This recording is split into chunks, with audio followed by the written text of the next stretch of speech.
Queridos hermanos y hermanas, un feliz día para cada uno de ustedes. Hoy tomamos el Evangelio de San Marcos, capítulo 9, versículos 2 al 13.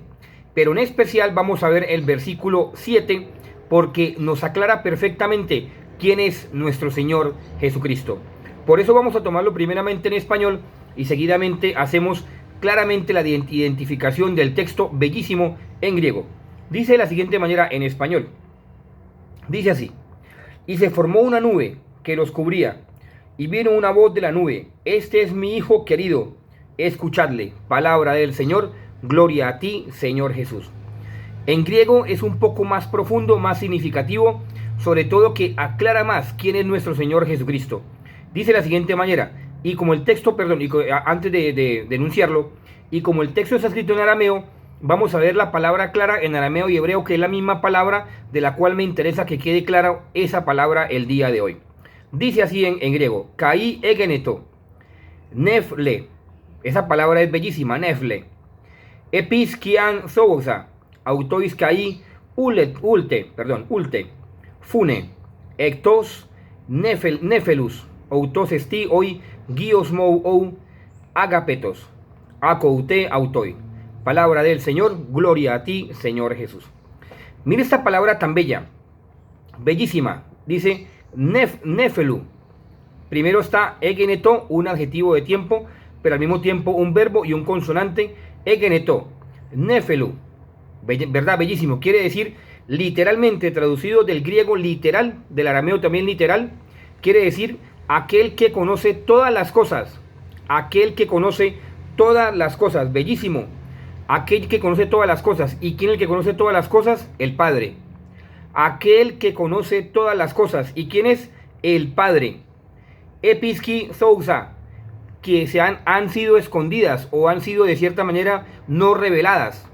Aquel que conoce todas las cosas y que por su mismo querer no han sido reveladas.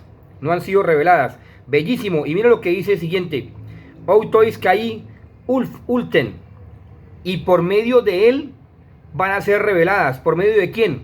Dice funo, de aquel que escucha su voz. ¿Y a quién escucha su voz? Pues a su Hijo. Dios mou ou agapetos, aquel que ama sin límites. A su Hijo que él ama sin límites, sin límites. Bellísimo. Oukute auto, que él mismo ama sin límites y sin reserva alguna. Bellísima. Es decir, el mismo Padre ama a su Hijo sin límites y sin reserva alguna.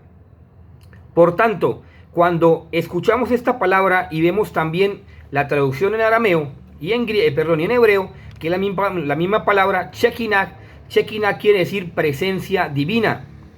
Y por tanto, en griego es un poco más específico, al igual que en arameo, porque nos está demostrando aquel de quien conoce todo, absolutamente todo, y aquello que ha sido no revelado en totalidad. Claro, este versículo tiene la perfecta condición en la cual nos habla el griego. No ha sido revelado verdaderamente quién es Jesús, pero sabemos que aquel que conoce todas las cosas, que es el Padre, pues nos da a conocer que Él es su Hijo. Él es su Hijo a quien Él ama sin límite, sin reserva alguna. Por eso, el día de hoy es para meditar en esta belleza de versículo. Verdaderamente vale la pena preguntarnos: ¿amamos a nuestro Señor Jesucristo sin límites? ¿Amamos a nuestro Señor Jesucristo verdaderamente como Él se lo merece? Cabe la respuesta positiva o negativa de acuerdo a como cada quien la pueda responder. Lo único que sí me queda por decirles es que afiancémonos en la dulcísima y tierna Madre de Dios para amar a su Hijo como Él se lo merece.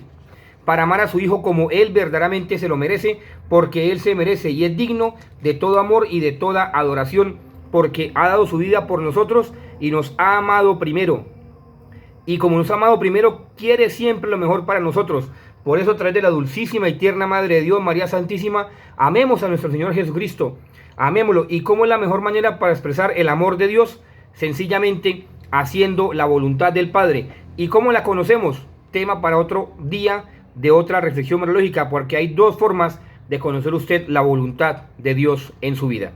Que cada uno de ustedes tenga un muy feliz día. Dios, la Santísima Virgen María y San José les bendigan. Vuelvo y repito, afiancémonos Cojámonos de la mano de Nuestra Señora, la Santísima Virgencita María, para que ella nos enseñe a amar a su Hijo como Él se lo merece. Nadie nos ha amado más y tampoco nos va a amar más de lo que nos ama Dios y lo que nos ama la Santísima Virgen María. Ella que lo dio a luz, que le cambió los pañales, que lo enseñó a hablar, que lo enseñó a caminar. Imagínese si no lo va a amar, imagínese entonces tampoco si no nos va a enseñar ella a amar a su Hijo Jesús, que es el fin último de todas las cosas, porque estar eternamente con Dios es amarlo profundamente, sin límites. Vuelvo y digo la pregunta, ¿hemos sido capaces de amar a Dios como Él se lo merece? Y eso también implica una respuesta en la medida que usted sea capaz de amar a su hermano, a su prójimo. Si usted compara eso con lo que usted ha hecho con su prójimo, puede dar una respuesta positiva o negativa de acuerdo a la pregunta que les estoy formulando. Feliz día para cada uno de ustedes. Dios, la Santísima Virgen María y San José les bendigan. Indispensable Santo Eucaristía, indispensable Rosario en familia, indispensable visita al Santísimo, indispensable confesión y también al mismo tiempo indispensable obras de caridad. Que estén muy bien, que la pasen muy bien con sus familias.